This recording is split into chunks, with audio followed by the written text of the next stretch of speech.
শুরুটা সবসময় কঠিন, বিশেষ করে যখন তুমি নতুন কিছু করতে চাও। মানুষ তখন পাশে থাকে না, বরং প্রশ্ন করে এগুলো করে কি হবে। তুমি পড়তে বসো, তারা বলে এত পড়াশোনা করে কি লাভ। তুমি চেষ্টা করো, তারা বলে তোমার দ্বারা হবে না। কিন্তু একটা জিনিস তুমি কখনো ভুলে যেও না, তারা তোমার জীবন না, তোমার স্বপ্ন, তোমার লড়াই। এগুলো কেউ বুঝবে না যতক্ষণ না তুমি সফল হচ্ছ।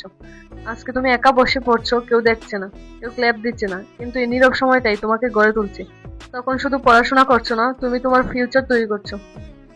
কিন্তু সত্যিটা হলো, পরে বলে কিছু নেই, যা করার এখনই করতে হবে, কারণ সময় কারোর জন্য অপেক্ষা করে না। আজকে তুমি যদি থেমে যাও, তাহলে কালকেও একই জায়গায় থাকবে, কিন্তু আজকে যদি একটু নিজেকে পুশ দাও, তাহলে কালকে তুমি এক ধাপ এগিয়ে থাকবে। মানুষের কথা শুনে থেমে যেও না, কারণ মানুষ সব সময় বলবে, তারা তোমাকে তখনই অ্যাকসেপ্ট করবে যখন তুমি রেজাল্ট দেখাবে।